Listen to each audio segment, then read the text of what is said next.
Sorry? The tooth is okay? Yeah, thanks. Thank you, Yossi, and it's great to see all of you. I know a whole bunch of you, which is kind of nice, too. I'll try to do this for about a little less than an hour, so there's time for you guys to ask them questions as well. And, you know, these are not two deeply opposing forces here. It's not religious fanaticism versus communism. We're going to have two people who have not so different views, but I still think that there are nuances, and I do think that hearing them pursue them will be very useful for us. So I think I'm going to start with Mr. Levy because he is, first of all, the guest, the true guest in the country today, and also because he's just essentially off the boat from Libya. He just went back to Libya and returned only, I believe, yesterday, and then flew here today, or flew here yesterday, and met also with the Prime Minister of Israel and brought a kind of message about the opposition. And maybe you could talk a little bit about that before we get going so that people know what you think you found in Libya. Can I be completely Israeli with a lot of chutzpah and ask something else? Because I think that there is, if I may. You want to talk about something else first? Yes. How did I know? That's fine. We had a meeting before that, and I asked him a question. I got my own answer, but I think that maybe the audience would like to hear his. No, it's okay. I think this is a topic that we should spend about 5 minutes on, and it's okay to do it first. Ms. Libby, please.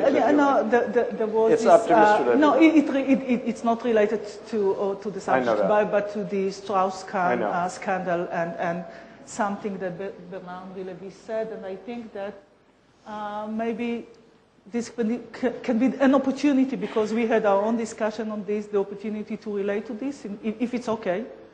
It's totally okay with me. We're all interested. Okay.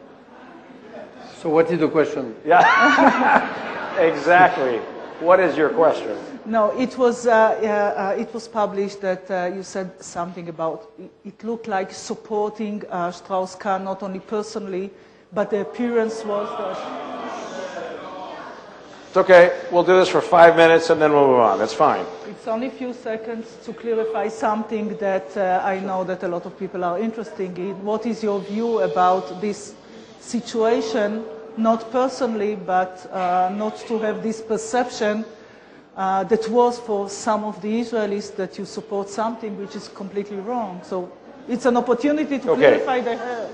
We'll do this and we'll move on. Mr. Levy. The question is that I supported something which is what? Supported what? The appearance was that you support, I don't want to say support, but in your words, the appearance was that rape is something that, according to your view, is something which is, I don't want to say acceptable, but something that should be judged in a more... Mrs. Minister, with all the respect I have... You know something, I was asked before I, just a minute, I was asked before I came here this question. I met this Bernard Levy before this. I asked him this question. He said something, there is a perception. Okay, so let's just do it. Okay, please. Don't let's lose more. Don't let's lose time. Mrs. Minister, it's not, I got the answer. But I have too much respect for you not to reply to your question. I did fight all my life for the penalization of the rape. Rape for me is a crime. Attempt of rape is a crime. I pleaded for that in my youth for a long time, for this penalization. I did fight for so many women in my life who was raped. Wherever, in Bosnia, in other countries, in forgotten wars which I covered for newspapers in Africa. I defended all my life the rights of, I tried to defend with my modest ways, of the offended women, the last one being Sakineh, this Iranian woman who was condemned to death, to death stoning for having allegedly had a lover and so on. So for me, there is no excuse, no compromise with that, with the rights of women and with the case of rape.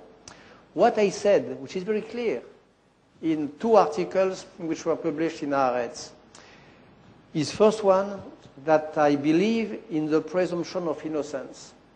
Till a man or a woman is not proved to be guilty, he is innocent. Number 2, that in the case of Strauss-Kahn, who might be guilty, if he's proven to be guilty, he will have to be punished, and maybe even more heavily punished than if he was nobody, because he has to be exemplary, like me, like people who have a sort of moral of political charge. But let's imagine, which he says, that he is innocent. Let's imagine that 1 minute, after all, that he is innocent, which he is saying, in this case, he will have been victim of a preemptive punishment. George W. Bush invented the preemptive war strikes. We have now the preemptive punishment in the case if he happens to be innocent. The other thing which I said is that I replied to those who in America say, but how can you not endorse the party of the poor, immigrant, minority woman against the white, rich banker? And what I replied is that I believe in right. I believe in justice. I don't believe in justice according to the social class. In the past, there was a social justice, a class justice, which said the rich are always right. The bourgeois justice. The rich are always right. Poor are bastards. Are we going to reverse now the storytelling, saying the poor are necessarily right and the bankers, the rich, white, and so on are necessarily suspect? It is just a reversed class justice, which is not more acceptable than the other. So the only thing I say to this world popular tribunal, which is having its seat day and night since 2 weeks, judging, speaking this planetary gossip, this world rumor, I just tell them, please, shut up, be quiet, let the American justice judge, let the mechanism of the justice work, let the lawyer oppose their points of view, and we will see what happened really. But didn't you also say that you believed he was innocent? Of course. How can I say that I believe he is innocent? I said that Dominique Strauss-Kahn is a dear friend of mine. And his wife is an old friend also of mine. So I know them well. What I said, which is very different, is that the man whom I know, I cannot imagine him doing that. Okay. Now, I am aware enough of human condition to know that a lot of things may happen and that a man or a woman can act in a way which is unpredictable according to his or her moral code. Okay.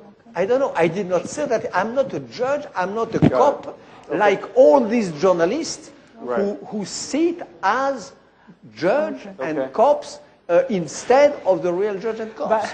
By the way, I got the same answer. I thought that this audience deserves to hear these things. Fine. That's all. Okay, very good. I thank you very much for that. Because it was sort of the elephant in the room anyway, and Miss Livni very kindly took the elephant out of the room. So maybe you'll keep talking for a few minutes, Mr. Livia, and tell us a little bit about what happened in Libya and what your impression is of the opposition there. And then I want to turn to Ms. Livni about the broader situation. First of all, opposition for me and for an increasing number of countries is no longer opposition, but is the legitimate power in Libya. You have a lot of people, first of all the Libyan people himself, for whom it is no longer opposition, but the real legitimate representative of Libya.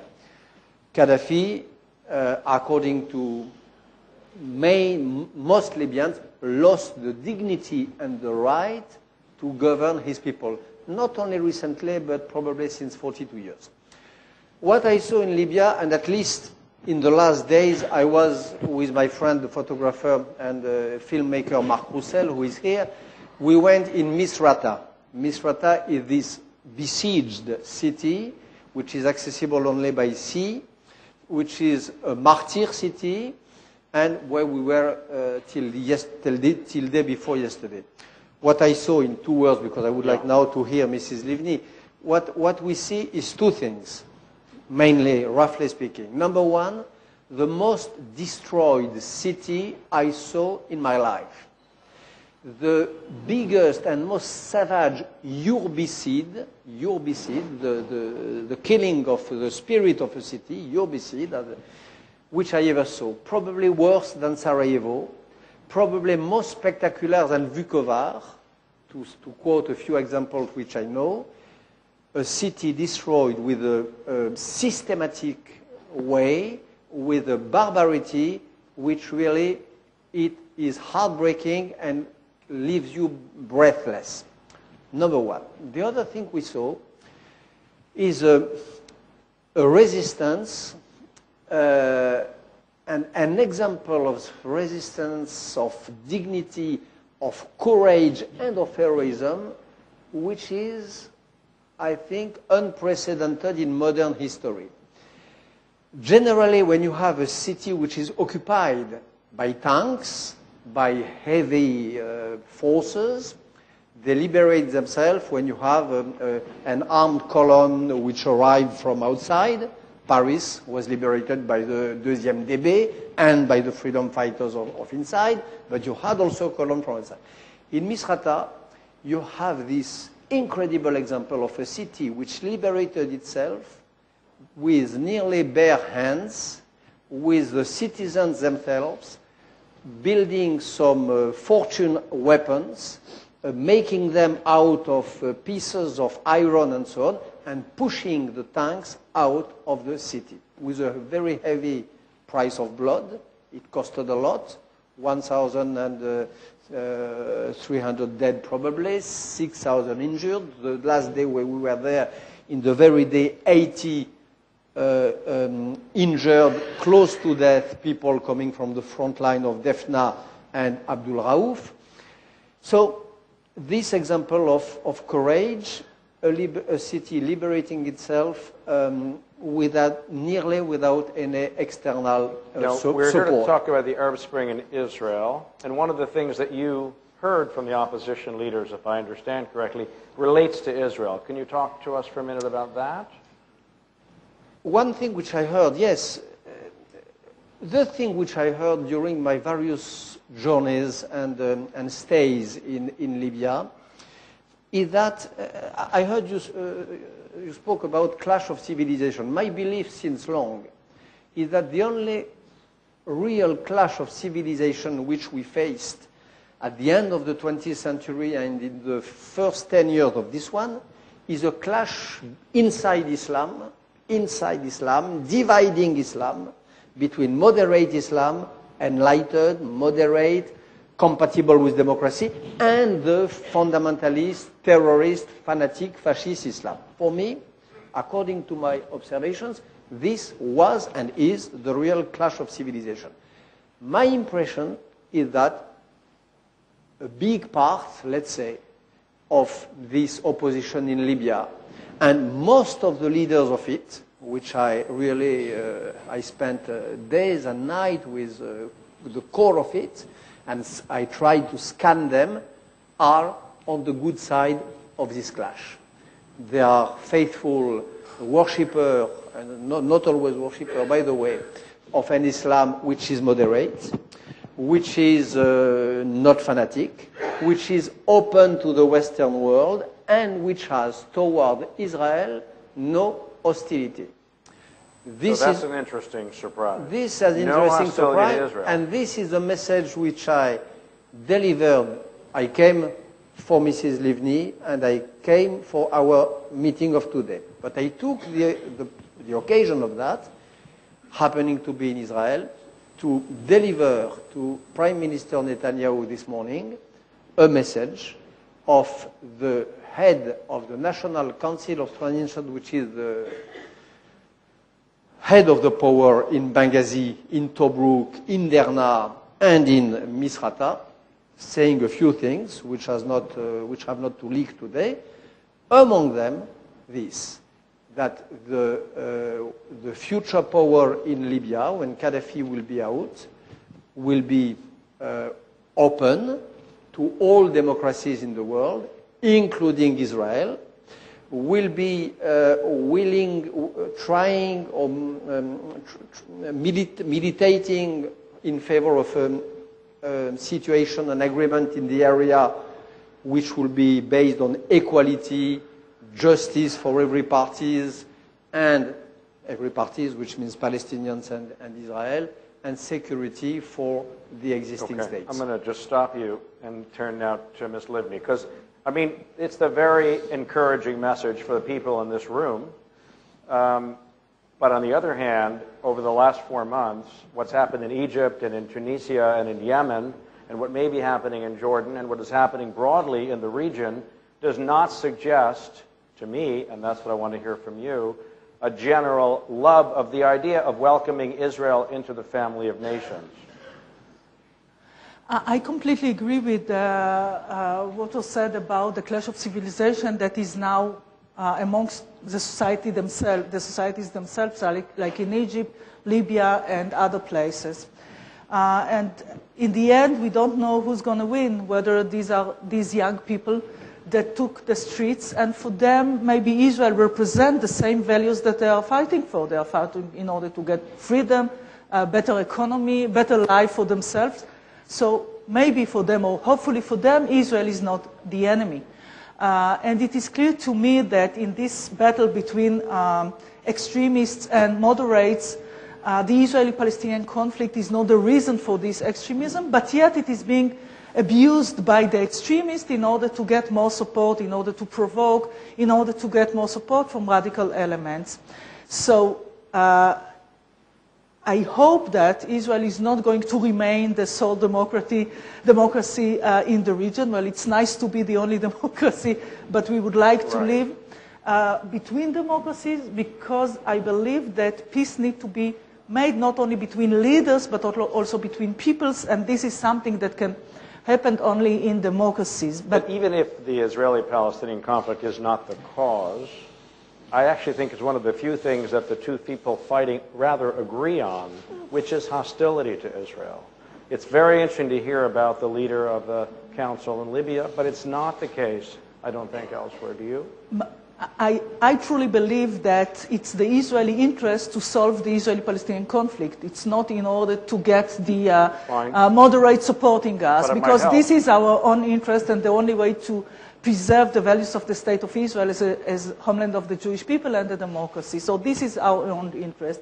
It is also clear that when these young people took the streets and demonstrated, Israel was not on the agenda, but yet today in Egypt, even though when they started demonstrating in Tahrir Square, Israeli flags were not there, but each and every Friday, you can see thousands and thousands of people demonstrating against Israel in the neighborhood of the Israeli embassy in Cairo. That's right. So things can change. And since I believe that we need to solve the conflict anyway, it is clear to me that they abuse the conflict, but I don't want to give them this excuse to get more and more support from these extremist and radical elements.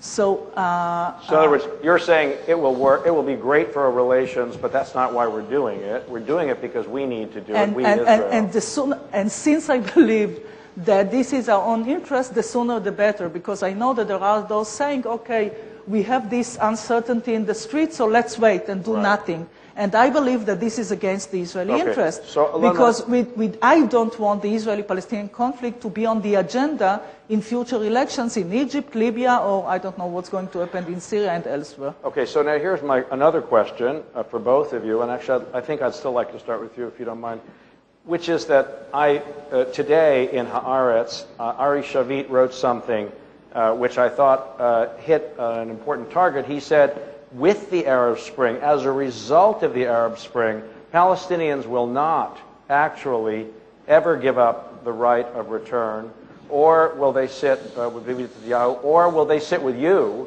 was what he was saying. I mean, it's over. The Arab Spring has actually created a different sentiment among Palestinians and among Arabs, which is more rejectionist of Israel and emboldens the more, from an Israeli perspective, hard agenda. Do you think that's true? Well, I don't want to refer from obvious reasons to Ari Shavit,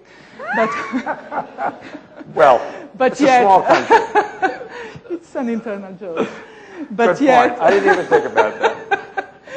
But yet, the most important thing is to understand that I understand, and according to my experience from the negotiations with the Palestinians and with the Arab world and the Arab League, it is clear that any Palestinian leader who wants to end the conflict with Israel needs to get the support of the Arab world, because there are some concessions and compromises, as any Israeli leader needs to take some risks and to make the compromises and the concessions that are needed in order to reach an agreement and to end the conflict.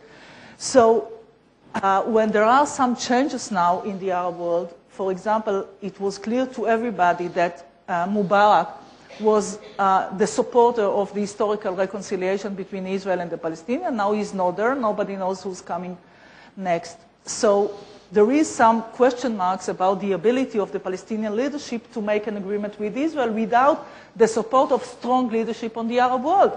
But this is the pessimistic point of view. The optimistic one is that there were some strong leaders in the Arab world that were completely against it, that they didn't support any compromise on the right of return or other compromises that are needed in order to end the conflict. So in the end, the decisions that need to be made are by the peoples or by the leaders, both sides, Israel and the Palestinians. And since I live here, I cannot be optimistic, but yet we cannot afford to look just at the pessimistic point of view. Okay. And I think that peace with the Palestinians, meaning maybe an agreement with the Palestinians at first, right, that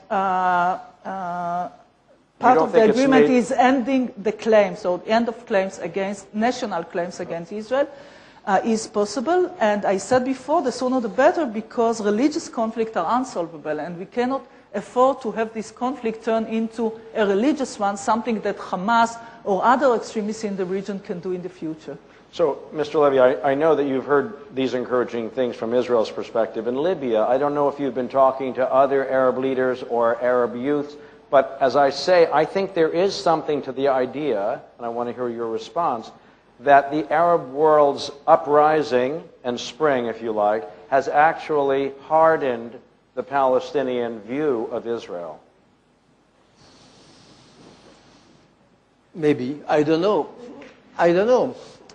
About the right of, the so-called right of return, as far as I know, it does not, it is not born with the Arab Springs.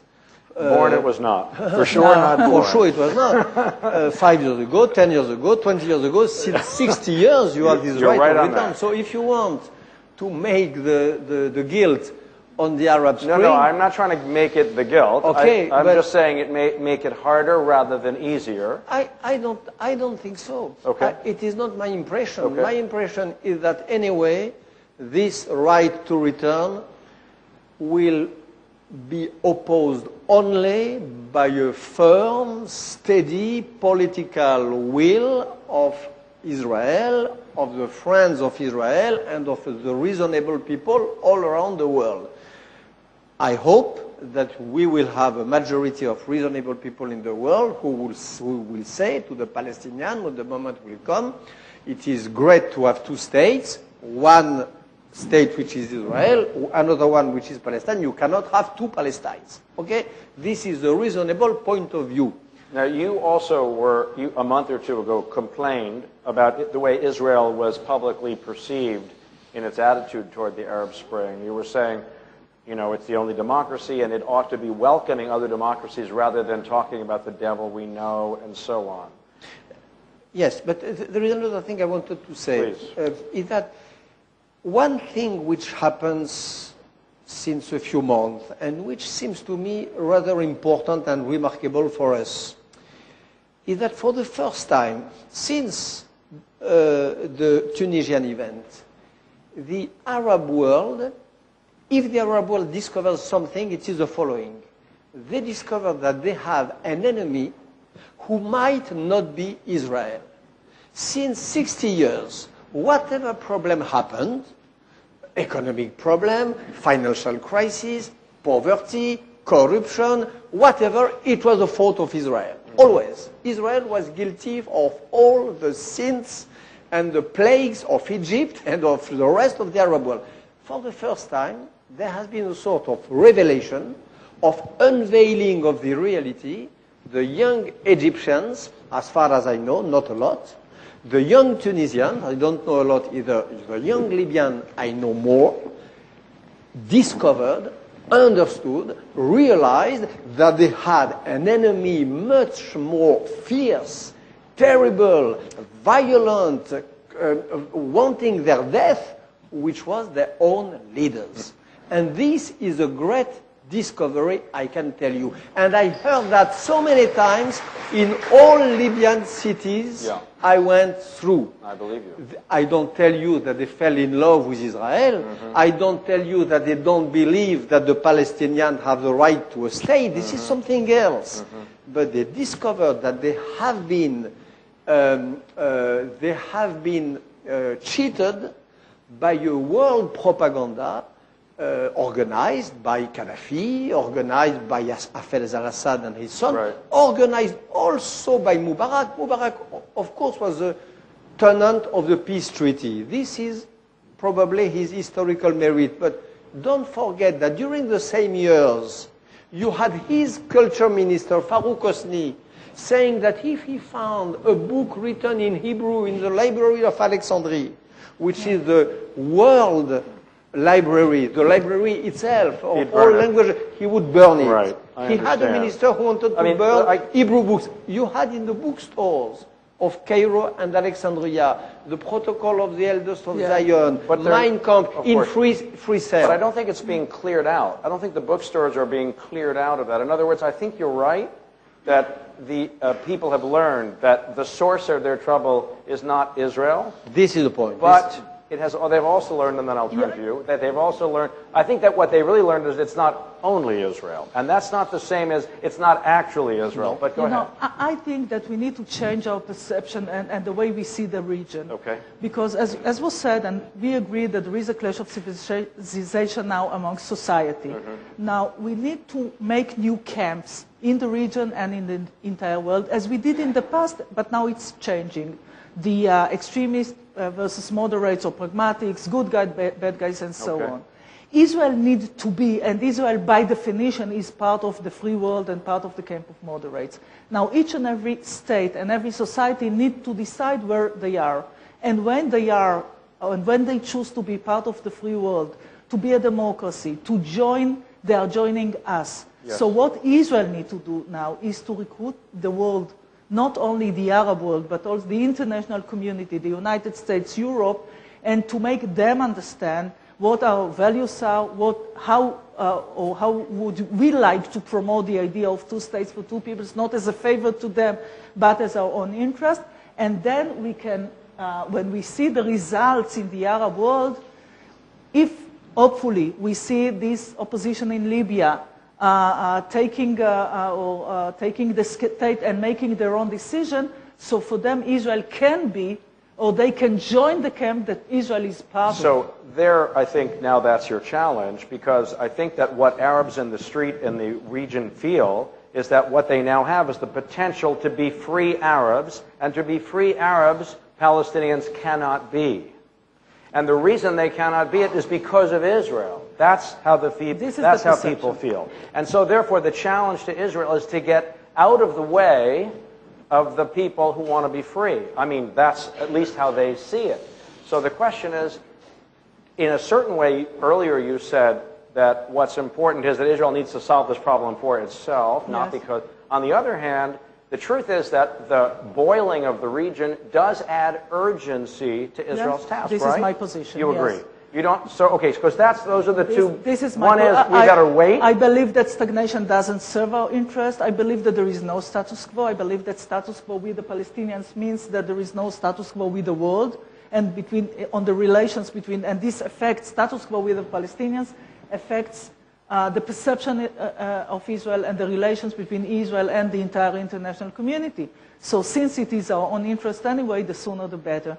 But there is one thing that the international community can do in order to shape the future in these places. And I tried to preach for this in the past. There is an opportunity now to have a universal code for elections, assuming that next week President Obama made another speech, not about Israel, not about the Arab world, about democracy, saying, as he said in Cairo, democracy is more than elections, and saying that democracy is not just voting, but it is about values. And each and every party who wants to participate in elections need to accept certain values. The monopoly on use of force by the government, because we cannot see another armed militia like Hezbollah in Lebanon that also participates in elections. And not using force in order to promote their own agenda, and adherence to former agreements that their state signed. Right. And this relates also to former agreements between Israel and the Palestinians, Israel and Egypt. Now, it's not against anybody. It's for democracy, and this applies to everybody. And by the way, in Israel, in 1988, our Supreme Court denied the right of a racist party, Kach, to participate in elections, because being racist is against democratic values. So having something like this can shape a bit the future and can put some parameters for those extremist and radical elements. If they want to be part of this process, they are more than welcome. But if they want to abuse it, exploit it in order to act against the democratic values, so there are some parameters. Now, there was a blog that I saw that complained about you, Mr. Levy, that you believed in freedom for Arabs everywhere except in Palestine. Now, I know that that's a distortion of your views, but the complainer was saying you seem so focused on helping Israel and then helping Arabs elsewhere. What about the Palestinians? So do you want to speak for a minute about that issue? My stand about Palestinians is the same since 40 years. I'm in favor of a two-state solutions with guaranteed security to Israel and so on. This people can distort however they want. Yes, they can. I never move from that. What I believe also is that the Palestinian state cannot be based on fascist values, or cannot be ruled by a party which belongs to the history of world fascism, as Hamas is, like Hezbollah. For me, the problem of Hamas, again, clash of civilization, is not Islam. The problem of Hamas is Muslim Brothers, which is a party born in the 20s under the shadow of the rising Nazism in Germany, and so on, and that they never made the mourning of this history, they never made the self-criticizing of that, and this reflects in their chart, which has all the articles, you know. So a Palestinian state based not only on free elections, but on values, as Barack Obama said, which is the real meaning of democracy according not only to Obama, but according to Montesquieu, Tocqueville, and John Locke. Democracy is both. It is elections, but also faithfulness, fidelity to a law, a stock of principles which are the rules of the rule. This I am in favor of course. Now, about the Arab Spring in general, what I would say, I said that it has this virtue to have shown to the Arab world that they have another enemy, that Israel. This is one point. The other point is that we are not only spectators of the movement. There is not Israel, France, the free world, seeing how they act, taking trying to measure their ability to reach the democratic goals and so on. We have also a power on that. We have a power to improve them. We have a power to help. We have a power to encourage. We have also this duty. And especially for those who rely on this old history, which is the Jewish history, which is not any history, based on the value, on a certain sense of universalism and so on, we have a moral duty, which is not only to look at and to watch and to judge and to give good points and bad points, bonus and malus, but which is to try to help these people to go in the right direction. Two solutions. They will reach the bad point. The democracy will liberate dark forces. The Muslim brothers will take the power. Then we will say, we tried. With optimism and anxiety, with optimism and skepticism, we failed, but we tried. We gave a chance to democracy. We gave a chance. Or the goal, the end of the story will be like in Eastern Europe. It was not so easy, by the way.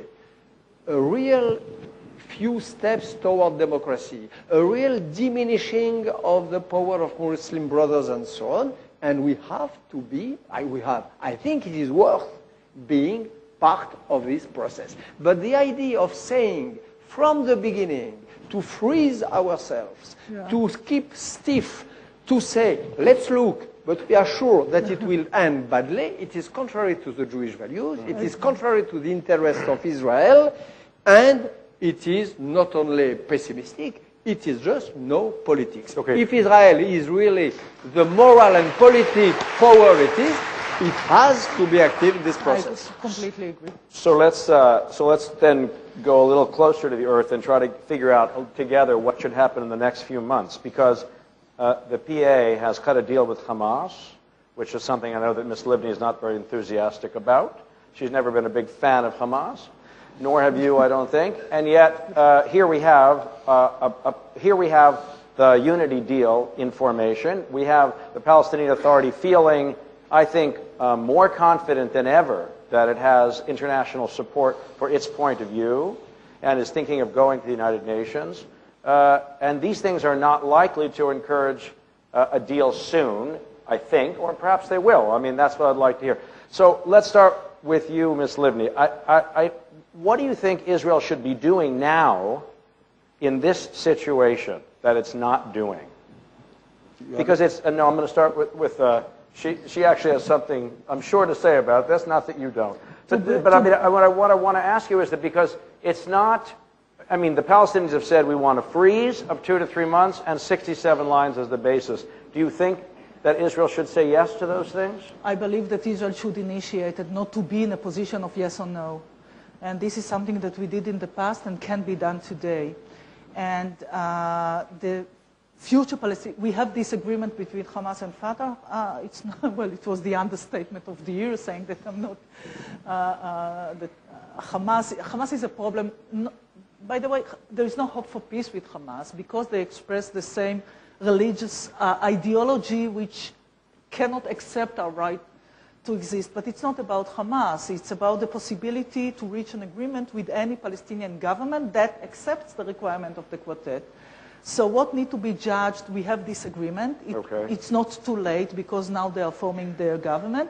And I think that if and when Mahmoud Abbas, Abu Mazen understands that there is hope for peace, not only through declaration of the United States, the United Nations, but in the negotiations room, I think that he would act or take the measures that the future Palestinian government would accept the requirements of the quartet, saying that Israel has the right to exist, renounce violence, and accepting former agreements between Israel and the PLO. Well, what should Israel do to get the negotiations started? And I believe that what is needed now, that was in the past, and it's needed now, is trust. There is no trust between the parties. And this is the reason that, unfortunately, this government, which my government, that I don't support, but yet it's about Israel and the Israeli interest, they need to prove that they are serious enough to enter the negotiations. But these are general statements. How? How?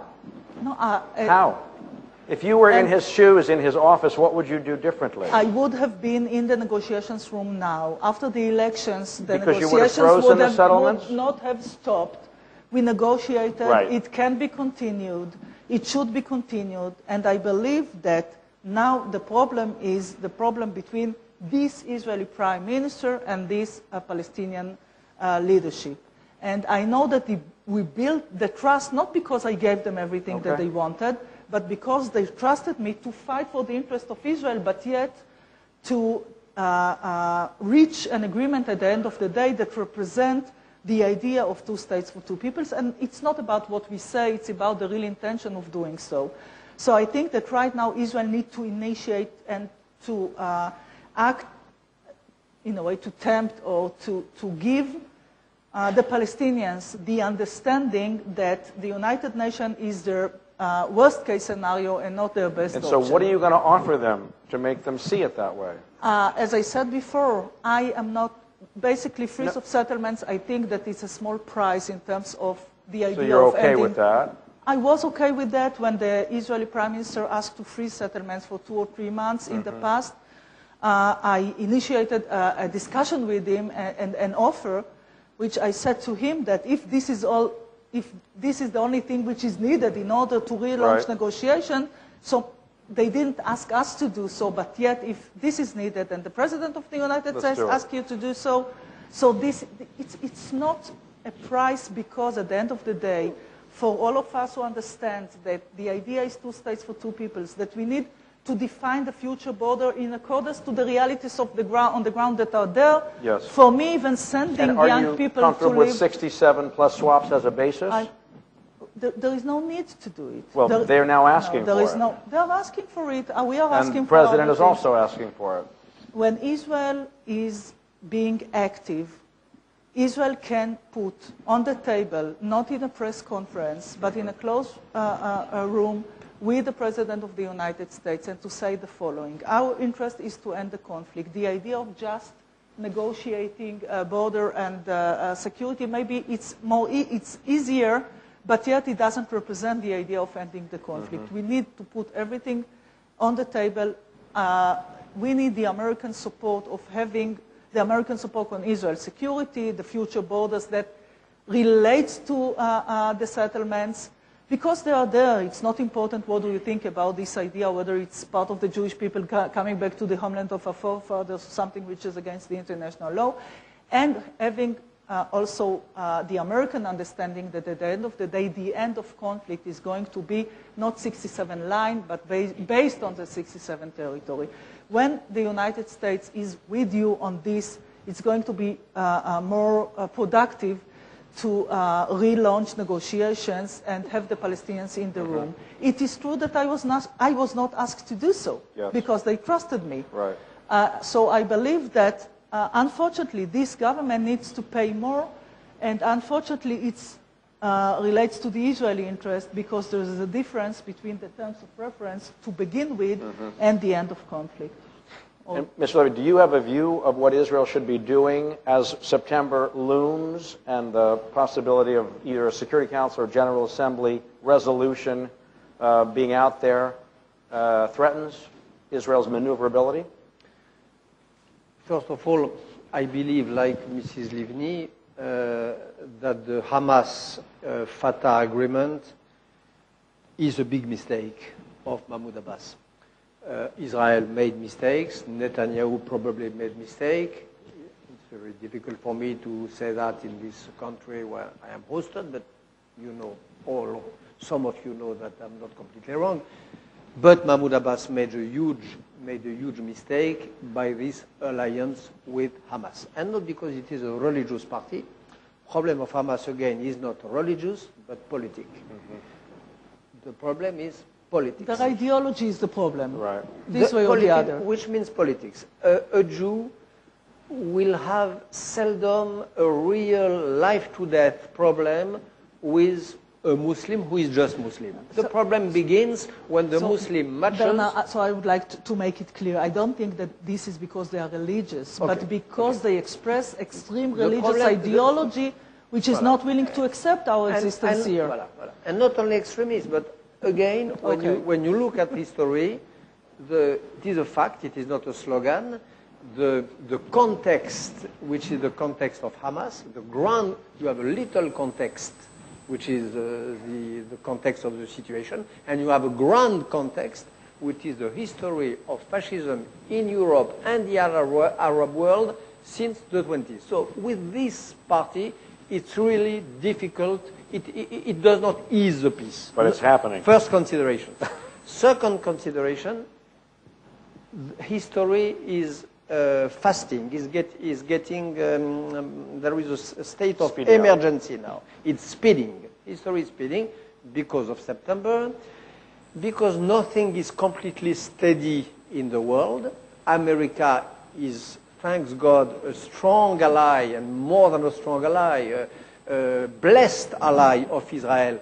But it is not written that it will last for ages and ages. Nobody knows. There is so many things which we believed, we human beings of this epoch, to last forever, which didn't last forever. So we can imagine an America one day, a Europe one day, Europe being even less favorable to Israel, and an America beginning to ask to itself questions about Israel, why Israel, and so on, why this place of Israel in the American policy, and so on. I was stricken 2 years ago by the success in America of a book, the book of Meyer Shammer and Wald, who was a real event saying just that.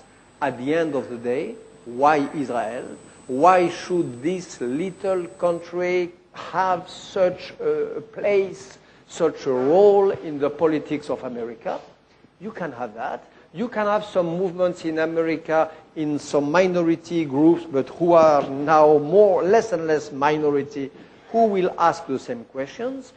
These sort of ideologies which we have in Europe, denial of Holocaust and so on, they exist also in Israel, in America, and sometimes stronger than in Europe, and so on. So but I want to know where you think there Israel is an should emergency. be doing. There is an emergency.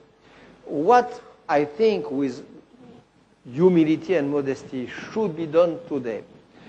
You have two patterns of peacemaking, in two possible patterns. Okay. You had one pattern who proved to be great and which failed, which is the Oslo pattern. Okay. Little steps, process, step by step, becoming friends more and more, and at the end of the process, peace. This happened to fail at the end of the day. Barak was the last, Ehud Barak, the present Minister of Defense, was the last witness, actor of this process. It failed.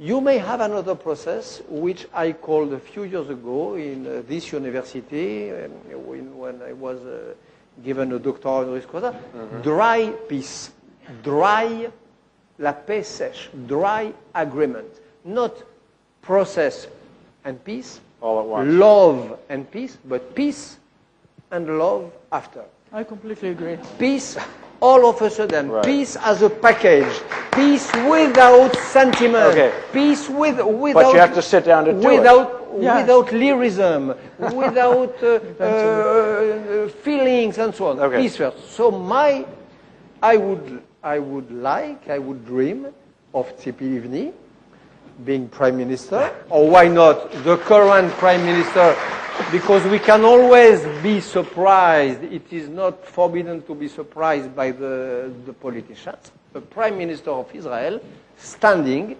before September, of course, in an international stage, I don't know which one, giving a clear vision clear means having a real shape, able to be envisioned, imagined by the public opinion all over the world and by the Arab world of what peace means, this is my offer. Frankly, if you ask to an average citizen in Oklahoma or in Arizona or in Europe, not to speak with the Arab world, what is exactly the idea of the peace which the current Israeli leaders have, they will not know. It became so complicated, borders, swatch, answer, splash, impossible to know. So a prime minister standing with a positive tone, with a real hope, with a real optimism in the future and saying, this is my offer. Maybe I would not discuss after that. I don't know, but this is my offer. I think that it would be a real first step toward this dry peace of which I am an advocate. Okay, I'm gonna open it up in a minute to the audience. I would say that Prime Minister Netanyahu would probably think that that's what he has just done in the Knesset a couple of weeks ago, laying out his 8 principles upon which he would see a Palestinian state. You may not have liked his principles, but no, he did. it's not that I didn't like them. Most of them are the principles that I represented in the negotiations room, but it's, it was more of the deal breakers and less deal makers. I see. There were the limits rather than the ways to move forward. By the way, what you call peace, we call shelf agreement. The idea to reach an agreement and then you take it off the to shelf. Implement it according to the situation. Right. Peace and love. Right. But okay, so I think for about a half an hour now we'll take questions from the audience. There are mics on either aisle. So unfortunately, I guess you have to go line up at the mic to ask your question. And as Yossi said, try to make it as... sure, if you want to. You might know the troublemakers personally, right?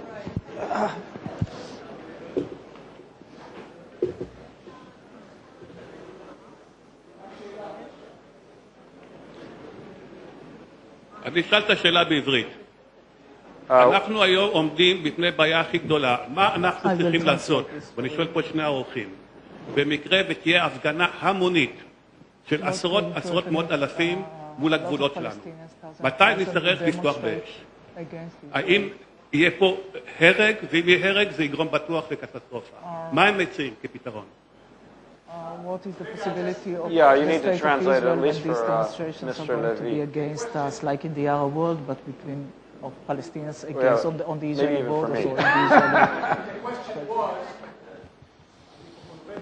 The question was, we are now facing a challenge that maybe thousands or perhaps even tens of thousands will march on our borders in defiance of the sovereignty of Israel, and this may pose a very serious challenge to us. What should be done? Okay. I feel like it's maybe unfair to start with Mr. Levy. Ms. Livni has been closer to these topics, so... Okay, and maybe we are going, maybe, I don't know, hopefully not, but maybe we are going to see this kind of pictures next week. There is something on that Sunday. they call the, the Naksa Day, which relates to the 6 Days War, and so there are some plans, and Israel is making the right steps in order to prevent this from entering to Israel, but yet to avoid civil casualties, which is a formula that is quite complicated. But there's a need to make the right deterrence with people and not with weapons, which is basically, in big words, the formula. Would you like to respond to it?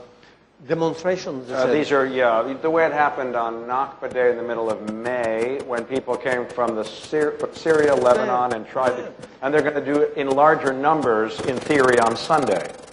Before Arab Springs, should I remind us that we had something which was called Intifada, Intifada 1, Intifada 2, which were much worse than demonstrations. Which were more than a problem for Israel. Israel dealt with that more or less well. So it cannot be worse. If Arab Springs brings what you say, it will not be worse than in a certain way, and I don't want to just to make the man's point, in a certain way, non-violent large numbers is a greater challenge for Israel. I mean, in a certain way, politically, it is a greater another challenge. sort of challenge, of course, but it is a democracy may have, I hope, the imagination to deal with that. You will have also in a few weeks probably a new fleet of boats arriving toward Gaza from Turkey with some French militants from Région Rhône-Alpes and so on. We will have to deal with that again. I just hope it will be dealt better than the first time. I hope that there is now a real training in order to deal with this provocation and so on. Of course. History will never be a path of roses. The Middle East will never be, and no area will be a paradise. In Europe, we believed that we had a sort of democratic paradise with a Europe built as a new space of prosperity forever. The space is breaking into pieces. We see the appearance of problems that we did never expect to see in our life. So all Are you these thinking sorts of cucumbers in particular? I'm sorry? Cucumbers in particular? All these sort of things can happen, of course. Okay, is Yossi here still to ask? Okay. My question is to Mr. Levy. How do we choose between moral and realpolitik? Let's say that we are in September and we have elections in Egypt. And let's presume that the Muslim Brotherhood gained and win the majority places in the parliament. What will be your position? Will you accept the idea that the military regime in Egypt have to prevent the Muslim Brotherhood of taking the power in Egypt, like it happened in Algeria? Or we have to play the democratic game and let the Muslim Brotherhood win Egypt like the Hamas did in Gaza? I had a stand in Algeria in 1992. I was favorable to the interruption of the process. The FIS and the GIA coming into power seemed to be opposite to democracy. I had the same feeling in Gaza. For me, it was a putsch. It was a coup, a democratic coup, but a coup. Hitler in 1933 was a coup, a democratic coup, but a coup. If Muslim brothers arrive in Egypt, I will not say democracy wants it, so let's democracy process. Of course not. Democracy, again, is not only elections, it is values. Barack Obama after Montesquieu. So you have to have the two. But my belief now, if you want my bet, and I take a risk saying that, my bet is that, again, I'm not an expert on Egypt, but as all of you, I try to look at what happens there. My bet is that the new atmosphere prevailing in Egypt will not be such a good wind for the Muslim brothers. I don't buy the theory which is expressed here and there that the Muslim brothers are the only organized force, that they are the only one able to take advantage of the situation. This is not my prediction. I may be wrong on that, but it's not my prediction. I believe that they will dilute themselves. In Libya, which I know a little better, I make a serious bet. I think that they are already the Muslim brothers which existed and which were the only underground opposition and built force to the regime of Gaddafi. They are really vanishing, they are splitting in front of this other force of opposition, which is democratic youth, wanting to make trade, wanting to exchange ideas, wanting to make business in Misrata and in Benghazi, wanting to have a normal life. I think that the Muslim Brothers, with their archaic, pre-fascist ideology, closing of the women, and so on, are more and more appearing as a force of the past, which is on the process of being put on the margin. But just to understand, you're saying that if they were to win a legitimate election, you would urge the military not to allow them to take power? I will urge the prevention of them coming to power, but by all sorts of means. Yes. According to the Universal Code. According to what? Yes. To the Universal Code that I just offered. Yes, of course. Well, I said that in Algeria, and I don't regret it. It opened a terrible period of disturbance, chaos, murders, and so on. But I believe that it would have been worse if we had let them coming in the power. The good news is, well, thank you to both of you to be here and to give us the opportunity. Sorry, slicha. Thank you to both of you to be here and to give us the opportunity to hear you. You are very dear to lots of people here in this country, both of you. A few days ago, Netanyahu gave a speech before the Congress in Washington, and he presented in a very clear way his politics and his vision of peace. It seems that he has not been heard anywhere. It seems that the voice of Israel is not heard anywhere, that only the narrative and the positions of Palestinians are heard in the media, especially, and especially in Europe, and more especially in France. How do you explain this? Question is addressed to me? Yes. To Two both of of you. you. Two of you. No, I think it was for you. No, it's for you. It's for you. There is, okay. And both of you. What you represented now is the basic Israeli frustration, and I can share Yes. this because Israel is being misunderstood. There's a false perception of Israel. Nobody understands what Israel is. What is this Jewish state that we are asking the world to support? And basically there is misunderstanding whether Israel is a colonialist state that want to keep the entire territories, or Israel supports deeply the idea of two states for two peoples. I believe that it's not only about anti-Semitism and delegitimization of the state of Israel.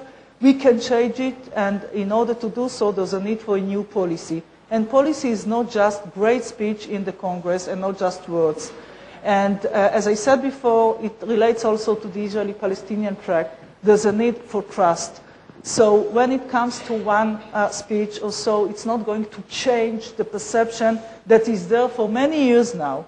And when we negotiated with the Palestinians it was 2.5 years ago, it was not a lot of years ago.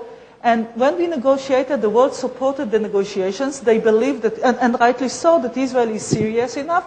And simultaneously, we could act against Hamas in Gaza because they understood that when we act against terror, it's not against the Palestinians, but it's against the Palestinian terrorists, while we are serious enough and we understand what is the nature of the future agreement. And according to our understanding, the price of not having an agreement is higher than the price of making one. It is not clear yet, unfortunately, when it is represented by the current Israeli government. And maybe it's not only about who's making the speeches and who is the prime minister, but also what is the nature of the coalition that supports this. Yeah, you don't disagree, right? I don't. Yeah. I would say word after word what just was said. Thank you. My question is to Monsieur Henri Levy. You were a strong supporter of the military actions that were taken by NATO in Libya. What is then your view of NATO taking similar actions in Syria? Because you have to deal at the same time with idealism and realism, with hopefully politics and necessity and principle of reality. NATO, I suppose, I'm not a military specialist, but I'm sure that NATO cannot do everything. I'm sure that the French planes, which are at the limit of their capacity, can probably not be present on two theaters of operation. I believe that America, which is already involved in two wars, Iraq, a little still, Afghanistan, and now Libya, could hardly engage a fourth operation. So the chance, the luck of Bashar al-Assad is that the gangster Gaddafi was caught a few weeks before him. He was caught a few weeks before. My strong belief is that at least my position, if it had been the contrary, if Bashar al-Assad had begun to bomb his people beginning of February, I would have advocated an intervention exactly in the same way. And my feeling is that if I helped this intervention, as you said, I have the feeling that the words I used with my President Sarkozy, I think that they would have the same effect if it had been Libya or Syria. I think it would have been the same. So it is not a strange plot condemning Libya and favorizing Syria. It is just a question of ability, pragmatism, chronology. The other thing I believe is that if the coalition, if the free world succeeds in Libya, it would be a very bad news for Assad, for the dictatorship in Syria, and it would be a little good news, late of course, but better late than never for the Syrian opposition, because it would be a warning. If Gaddafi, as I believe in the next days or weeks, is kicked out of the power, Bashar al-Assad will know that he is the next on the list. And politics is done like that. You cannot do all the desirable, the wishable, on the same day, in the same sequence of time, unfortunately. And sanctions are a good start anyway. And sanctions are the beginning anyway. Absolutely. And we have since a few days an improvement of sanctions, which were applied to a part of the gang of Assad and not to himself. All this is on the process of being corrected. A thing you know, of course, is that anyway, the world, the chancellors, the diplomacy, in general, they don't want nothing to move. If you had not the public opinions in France, for example, and in Israel, and in America, Gaddafi will still be there, quiet, bombing his people, 1,000, 2,000, 3,000, and so what, people? This is the way of reasoning of a lot, if not most, of the diplomacies of the world. Not all of them, of course, and the chiefs of state. Europe did not act, did not prevent the fascism in Spain in 1936, did not do anything against Munich in 1938, did not do anything in Hungary in 1956, did not do anything, did not defend its own values in Prague in 1968, and so on and so on, and not to speak with the Shoah and with the Armenian genocide. The democracies are very hard to defend their own values. This is a law. Sometimes you have a push of the public world consciousness who say enough is enough. This happened on Gaddafi. There was some images probably of the planes bombing the civilians demonstrating peacefully. It was felt as being unbearable.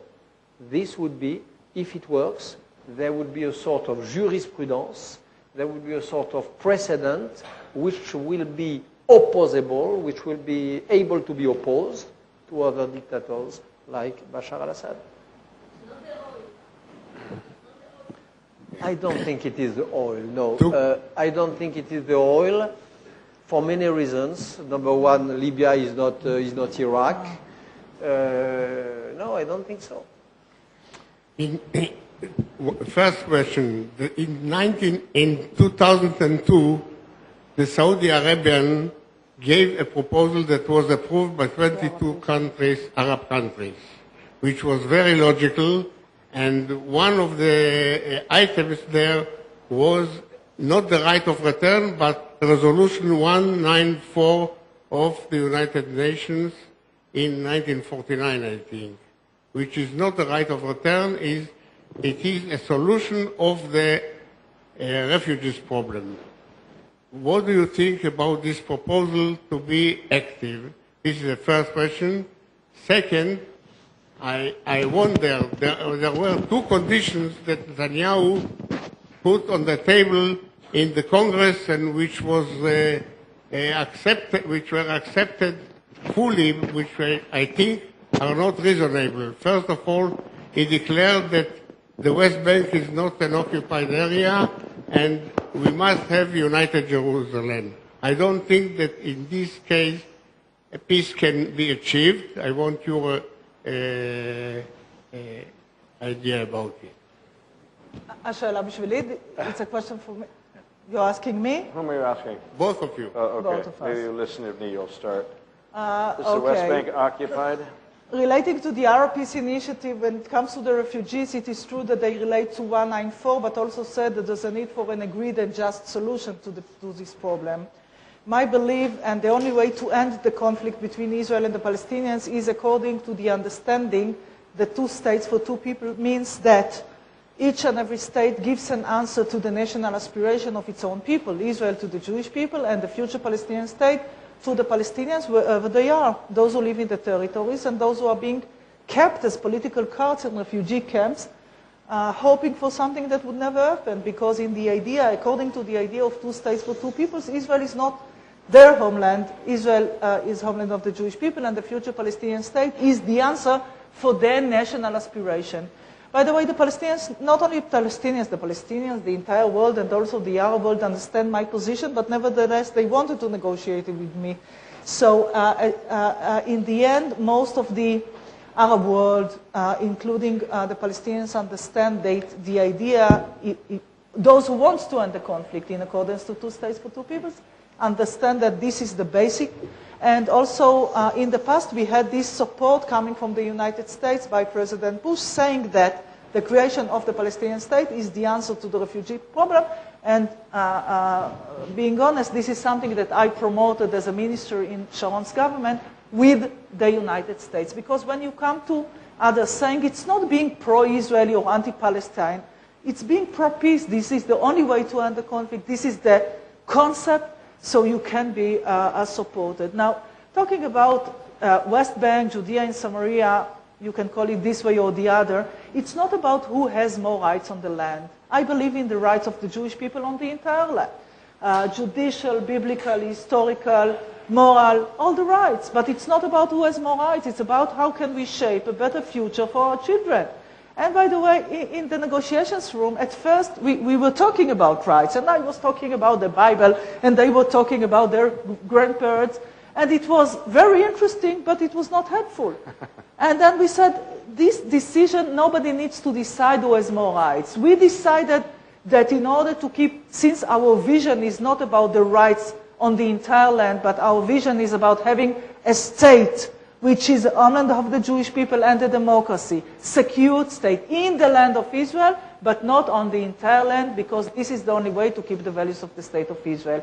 So this is part of the negotiations. It's not about whose narrative is a better one, whose narrative is going to win in the negotiations room, but an understanding that in the end we need to divide the land between Jordan River and Mediterranean Sea and to find an answer to all of the core issues, not just to postpone some to the future and to have some steps forward, to make the big decisions, the tough decisions, because this is the only way. In having a package, each and everyone can come to his own people and to say, okay, we took some risks, but calculated risks, we gave something, we are getting something, but we are going, this is, and it's written that this is the end of national claims between 2 sides, but also of Palestinians from Israel.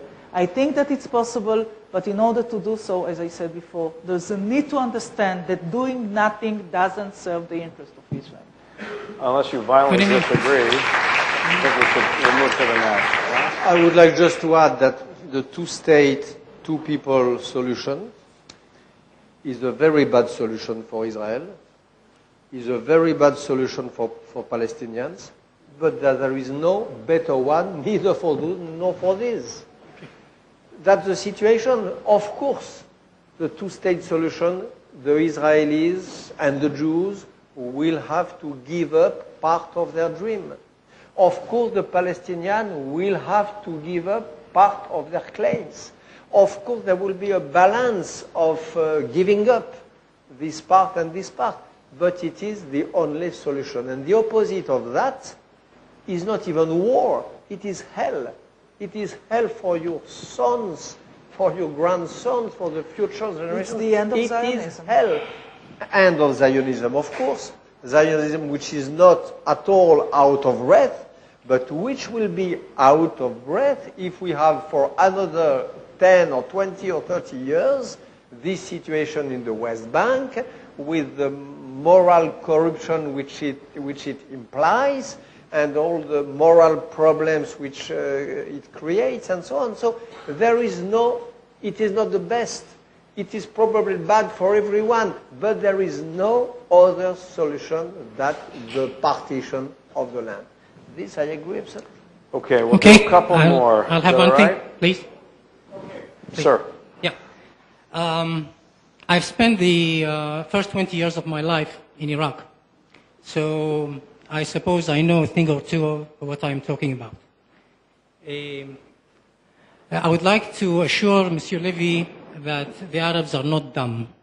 They have known for the last 60 years who their real enemies are. They are not Israel, they are their own leaders, they are their own people.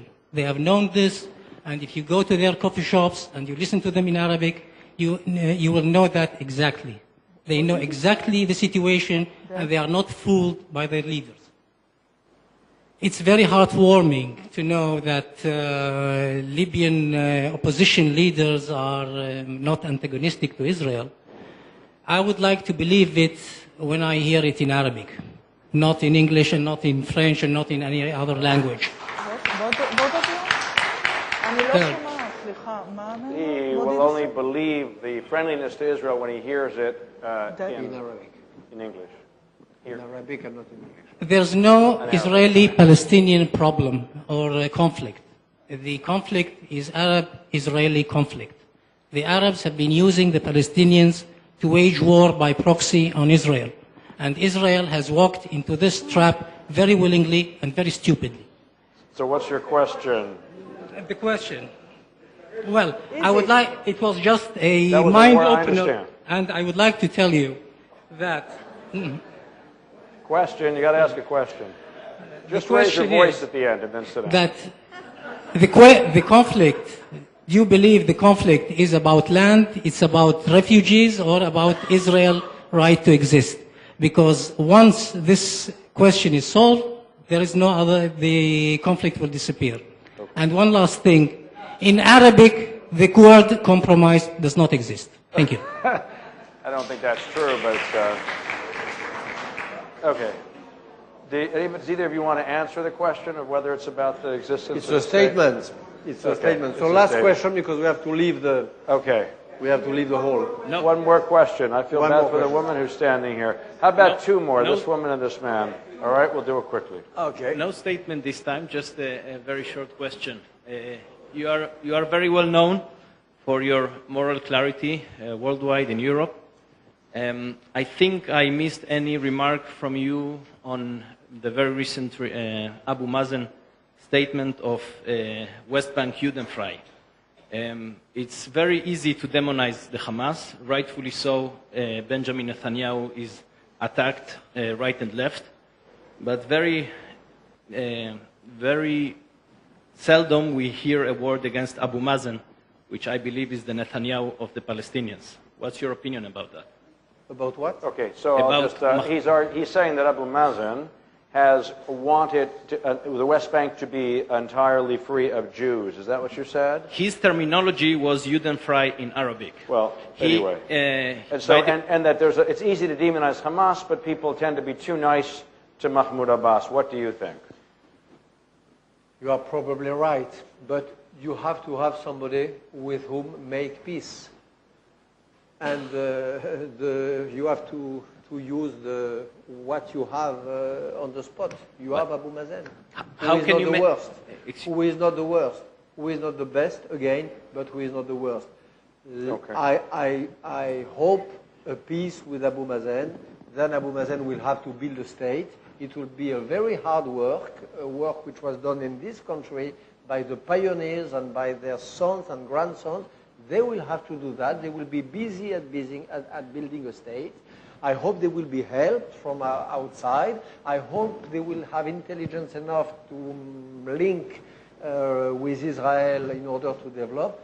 And Abu Mazen will learn life, will learn about politics, and so on. And the principle of democracy is that the best is not in this world. The rule of democracy is at least the least bad.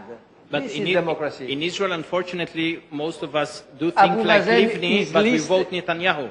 The Palestinians, however, on the other hand, they do, at the best case, believe like Abu Mazen that there should be a right of return. This is the consensus of the Palestinians. The right to return shall be opposed, I hope, very strongly by the Prime Minister of Israel, whoever he or she is. It will be opposed, the right to return. It will be still in the current situation. You will have a majority of the powers in the world, at least the quartet, to endorse the Israeli position, and just to say that you cannot have two Palestinian states. Okay. That's all. You know what is the problem? The problem is that what we see is a megaphone diplomacy. Netanyahu is calling the Palestinians to say this. The Palestinians are saying, telling us what is their position. I'm going to surprise you. In the negotiations room, we discussed what's going to be in the future with the settlements. So there were some ideas about whether Israelis can be there or not. It was an open issue. And by the way, for us, it's a completely different discussion because we need to ask ourselves whether we want Israelis to be there or are we part of our responsibility as a government is to give them security, something which is going to be impossible in the future by the Israeli forces in the future Palestinian state. So the problem now is that you are going to quote Abu Mazen, and believe me, I don't like whatever he says about a lot of things. And they are quoting Netanyahu for what he says here and there. This is not the right way to move forward. I can see these two leaders standing in a kind of an iceberg. Both of them, they are talking one to each other, blaming the other, and the people are saying, great, he's a great leader, he's tough against the other. The icebergs are melting, and the ice is very cold, and we need to end this in the negotiations room. Last question, please. Is the panel not forgetting the reality on the ground that Hamas was elected to power in the Gaza Strip, and now they have joined with Abbas and Fatah on the West Bank? There is every likelihood that there's possibility of them taking over as well in the West Bank. For me? And the question is? In talking about the need for peace and then love, etc., aren't you forgetting the reality on the ground? No, we cannot. Vis-a-vis Hamas. No, of course we cannot. We live in a tough neighborhood. It's not going to be a new Middle East tomorrow morning. And as was said, first we are going to sign an agreement and then make peace. And part of this situation led us to an understanding with the legitimate Palestinian government that the Palestinian state would not be established on the ground when Hamas controls Gaza Strip. We have the conditions for the establishment of a state. Nobody is going to give the keys of the future Palestinian state to Hamas, but to the legitimate Palestinian government, and they don't want us to give the keys to Hamas, so it's a joint interest. So the idea, and it was agreed and supported by the entire international community, that at first we reach an agreement with the legitimate, with those who want to end the conflict, and then we are going to enter the second phase, an interim period of time, in which we are going to check realities on the ground, to check security, to see whether they are fighting terror or using terror against us, and only then the Palestinian state would be created on the ground. And this was agreed not only by the Palestinians, but by the entire world. But it works when Israel can work with the world and not just working against the world. Just at one point, we are not living only in a tough area. We are living in a tough and difficult history. Not only this area has not the privilege of having some obscurantist forces or even fascist forces like Hamas and Hezbollah. Europe has had that with communism, with fascism. Latin America has had and still has with Chavez, some obscurantist forces. This is the destiny of mankind. We have a constant fight between democratic forces and obscurantist forces. This is what we have to deal with. This is what we have to fight in this area, like we did in Europe, like we did in other parts of the world. It is the deal. It is the deal. So to give the power to Hamas, of course not. To oppose in Iran the obscurantist forces of Ahmadinejad and so on, of course yes, and so on. This is the curse, the course and the curse of history. We are at a university and that's filled with students, and not one student asked a question. We have a student who will pose the final question tonight. Thank you very much. Mrs. Livni, you have said that Israel is necessarily a part of the free... You have said that necessarily, inherently, Israel is a part of the free, liberal world. And I wanted to ask you, and Levi, is it necessarily so? Isn't there a possibility of an internal clash of civilizations in Israel between radicals and moderates? Because till now you've related to this issue only towards outside, towards the Arab world. But isn't there such a situation in Israel as well? Appreciate your thank you. And I believe that the vision of the State of Israel about being homeland of the Jewish people and the democracy and having these values, living in harmony and not in contradiction, is part of the vision that need to be implemented also inside. And not just, we were talking about the Arab Spring, we are not talking about Israel. And my vision is not only about the need to make peace with the Palestinians, my vision about Israel as a Jewish or homeland of the Jewish people, and according to equality and the idea of having all the citizens in Israel having equal rights is not a favor to them, and it's not just because we are a democracy, but because this is part of our Jewish values as well. But I truly believe that the idea of two states for two peoples means that Israel, on one hand, is homeland of the Jewish people in terms of its symbols, the law of return that gives the possibility to any Jew to come and become an Israeli citizen, but yet each and every citizen, each and every individual, each and every human being, each and every citizen of the State of Israel is an equal rights citizen and should be treated like this. But it is true that unfortunately, because we didn't make the right decisions in accordance to this vision, we have amongst the Israeli society different societies living one near the other, speaking different languages. It can be Arabic or Hebrew or Yiddish, having a completely different vision with completely different values. And this is something that needs to be addressed in accordance to this vision by an Israeli government, but not only as a government, but leadership that acts in order to implement this internally as well. Did you want to address that, Mr. Levy? No? I think it's okay. Okay. So we thank you all very much. We thank our two guests.